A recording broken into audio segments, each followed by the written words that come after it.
Hello दोस्तों, invest today for tomorrow YouTube channel पे मैं रजत माथुर आपका हार्दिक स्वागत करता हूं। दोस्तों, आनंद राठी वेल्थ मैनेजमेंट कंपनी का आईपीओ हो चुका है लॉन्च। मंडे को इसमें अप्लाई करने की लास्ट डेट है। तो इस वीडियो में हम डिस्कस करते हैं इस कंपनी के बारे में, इनके प्रॉफिट के बारे में, इनके प्रोमोटर्स के बारे में, आईपीओ से रिलेटेड क्या इंपॉर्टेंट डेट्स है, डेटा है, क्या प्राइस है, and last but not the least my final opinion about this IPO, bold and straightforward. तो कृपया इस आईपीओ में पैसे लगाने से पहले इस वीडियो को एंड तक जरूर देखिएगा। चलिए शुरू करते हैं। Anand Rathi is one of the leading non banking wealth solution firms in India. दोस्तों, आज से 10-15 साल पहले वेल्थ मैनेजमेंट या इन्वेस्टमेंट ये सब चीजें इंडिया में ज्यादा लोग समझते नहीं थे। ये बेसिकली उन लोगों का काम था जो बड़े फॉरेन बैंक है, लाइक सिटी बैंक और इस टाइप के। बट आनंद राठी ने या फिर आईआईएफएल वेल्थ है, इन दोनों कंपनी ने वेल्थ मैनेजमेंट को काफी चेंज किया है। ये दोनों अच्छी बड़ी कंपनियां हैं, मार्केट में वेल प्लेस्ड है एंड बहुत सारे लोगों का पैसा मैनेज कर रही है। So it is the leading non bank wealth solution firm in India. It is also ranked amongst the top 3 non-bank mutual fund distributors in the country. Basically India के जो non banking mutual fund distributors है उसमें ये among 3 में से है, top 3 rank में से आते हैं ये। देन कंपनी के पोर्टफोलियो की बात करें तो इनके मेजरली तीन वर्टिकल्स हैं। First is wealth solutions, second is financial product distribution, and the third is technology solutions. Company का सबसे मेन बिजनेस के फोकस एरिया की बात करें तो that is a private wealth vertical, जहां पे ये मैनेज करते हैं $294.72 बिलियन एज पर अगस्त 2021 डेटा। इसके अलावा कंपनी के पास है 6,500 से ज़्यादा active clients through their 233 RMs। इस मेन वर्टिकल के अलावा इनके पास 2 और वर्टिकल्स हैं, that is digital wealth and omni financial advisor. Digital wealth अभी इनिशियल स्टेज में है, इस बिजनेस को अभी ग्रोथ करने की जरूरत है। देन सेकंड है आपका ओमनी फाइनेंशियल एडवाइजर। ये एक स्टेबल बिजनेस बन चुका है, तो ये अच्छा बिजनेस है इनका। अब हम बात करते हैं इसके कुछ पॉजिटिव्स और नेगेटिव्स की। तो सबसे पहले बात करते हैं इसके प्रोमोटर्स की। इसके प्रोमोटर होने वाले हैं mister Anand Rathi, mister Pradeep Gupta and Anand Rathi financial services limited. तो अब बात करते हैं पॉजिटिव की। तो सबसे पहला पॉजिटिव यही है, प्रोमोटर इटसेल्फ। प्रोमोटर एक्सपीरियंस है और बहुत ही वेल मैनेज कंपनी चला रहे हैं। तो promoters are good as well as experience. दूसरा है जो इन्होंने आईपीओ का प्राइसिंग रखा है, मतलब थोड़ा सा और स्कोप छोड़ देता तो अच्छा रहता, बट इन्होंने फिर भी लिस्टिंग के लिए स्कोप छोड़ रखा है, तो प्राइसिंग को हम ओके प्राइसिंग बोलेंगे। देन अब बात करते हैं इसके कुछ नेगेटिव्स की। ये एक्चुअली बहुत ज़्यादा नेगेटिव्स नहीं है, but these are some macro factors.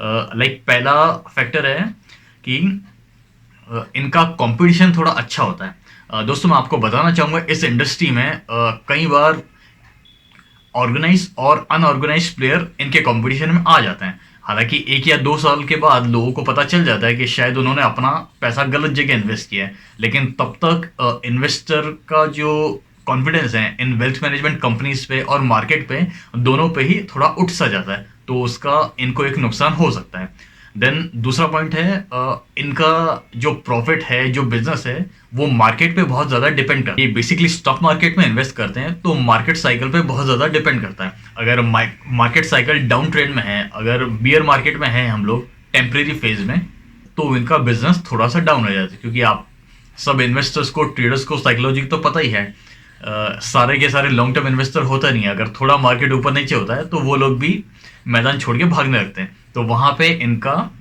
थोड़ा सा बिजनेस परफॉर्मेंस में इम्पैक्ट आ सकता है। उसके बाद जो इस ऑफर का सबसे बड़ा नेगेटिव है, दैट इज ये IPO completely offer for sale है। इसका मतलब जो भी कंपनी आईपीओ से पैसे रेस करने वाली है वो इनके ग्रोथ में इन्वेस्ट नहीं होंगे, कंपनी के बिजनेस को आगे बढ़ाने में यूज नहीं होंगे, उससे डायरेक्टली इसके कुछ प्रोमोटर्स को एग्जिट मिलेगा। वो लोग बेसिकली अपना माल बेच रहे हैं, तो ये इसका सबसे बड़ा नेगेटिव पॉइंट होगा। अब बात करते हैं इसके फाइनेंशियल फिगर्स की। तो जैसा कि आप स्क्रीन पे देख सकते हैं, अगर हम 2019 से 2021 की बात करें तो इनके टोटल एसेट्स में इंक्रीज ही हो रहा है। और अगर रेवेन्यू की बात करें तो रेवेन्यू भी इनका स्टेबल है। और अगर प्रॉफिट आफ्टर टैक्स की बात करें तो वो भी एक ओके ओके सा प्रॉफिट है, स्टेबल है। But we need more growth in terms of total assets, revenue and profit after tax. अब आईपीओ से रिलेटेड कुछ इंपॉर्टेंट डेट्स की बात कर लेते हैं। आईपीओ ओपन हो चुका है 2 दिसंबर को, और क्लोज डेट है 6 दिसंबर, यानी कि अपकमिंग मंडे।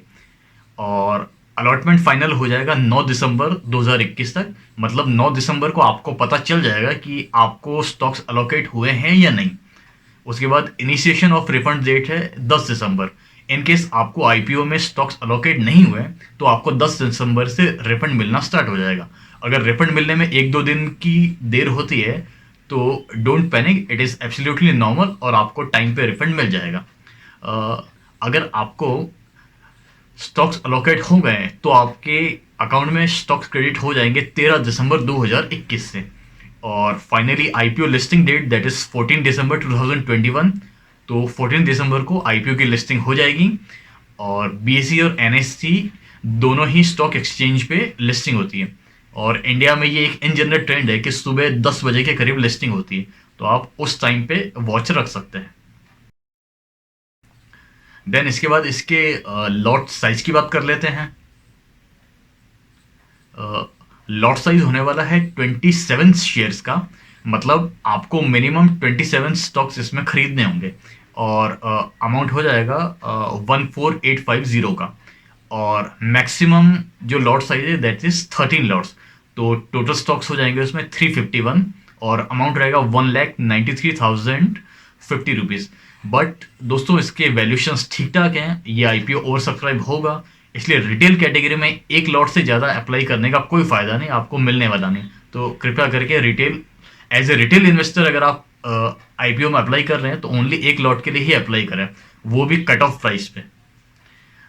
देन आईपीओ के साइज की बात कर लेते हैं। टोटल 660 करोड़ रुपए का आईपीओ है। और जैसा कि मैंने पहले बताया कि टोटल ऑफर फॉर सेल है, और यही इसका सबसे बड़ा नेगेटिव पॉइंट है। और प्राइस बैंड इन्होंने रखा है 530 रुपए से लेके 550 रुपए तक पर equity share. So cut off price will be around 550 rupees. तो आपको उसी के ऊपर आईपीओ में अप्लाई करना है। इसके बाद फाइनली बात कर लेते हैं कि मेरा पर्सनल ओपिनियन इस आईपीओ के ऊपर क्या है। तो दोस्तों जैसा कि मैंने पहले बताया, इसके वैल्यूशंस ठीक ठाक है। इसका जो पीयर है आईआईएफएल फाइनेंस, उसके कंपैरिजन में आईआईएफएल जितना वेल्थ मैनेज करता है 2.5 लाख करोड़ से लेके 3 लाख करोड़ रुपए के बीच, उससे ये कम है। बट अगर वैल्यूशन कंपेयर करेंगे तो ओके ओके है। प्रोमोटर्स ने लिस्टिंग गेन के लिए थोड़ा सा स्कोप छोड़ा है। तो अभी तक का सीन ये है कि मेरा इसमें अप्लाई करने का पूरा मन है। आप इसमें रिटेल कैटेगरी में as well as HNI category में भी अप्लाई कर सकते हैं। बट रिटेल कैटेगरी में अप्लाई करने के लिए आपको कुछ बातें ध्यान में रखनी है। पहली बात ये कि कट ऑफ प्राइस पे ही अप्लाई करना है। दूसरी बात ये, रिटेल कैटेगरी में एक लॉट से ज़्यादा अप्लाई करने का कोई फ़ायदा नहीं, अननेसेसरी आप सिर्फ अपने फंड्स ब्लॉक करेंगे, क्योंकि ये आईपीओ ओवर सब्सक्राइब होने के पूरे पूरे चांसेस हैं। देन दूसरी कैटेगरी की मैंने बात की एचएनआई कैटेगरी, उसमें मिनिमम इन्वेस्टमेंट अराउंड 2 लाख रुपए का होता है। तो अगर आप इतनी बड़ी एप्लीकेशन लगा रहे हैं तो मेक श्योर कि वो पैसे उतने दिन आपके ब्लॉक रहेंगे और कोई आपका ऐसा काम अटके नहीं, वो आपको ध्यान रखना है। क्योंकि अगर 2 लाख रुपए आप इतने दिन के लिए ब्लॉक भी रख रहे हैं तो उसकी एक अपॉर्चुनिटी कॉस्ट होती है। अपॉर्चुनिटी कॉस्ट का मतलब है वो 2 लाख रुपए आप कहीं और लगा सकते थे, कोई और ट्रेडिंग या आप कुछ कर सकते थे। तो मेक श्योर अगर आप इसमें एचएनआई एप्लीकेशन लगा रहे हैं तो उतने दिन पैसे ब्लॉक रहेंगे, वो अपॉर्चुनिटी कॉस्ट आपको बियर करना पड़ेगा। तो ऑलमोस्ट इसमें पैसे लगाने का मेरा फाइनल है, बट फिर भी फाइनल डिसीजन मैं आपको संडे को शाम तक या फिर मंडे को सुबह दे दूंगा। एक और वीडियो, एक और शॉर्ट पोस्ट करके मैं दे दूंगा। तो फिलहाल इस वीडियो में इतना ही। देखने के लिए आपका बहुत बहुत धन्यवाद। Please like, share, comment and subscribe to this channel invest today for tomorrow. Thank you.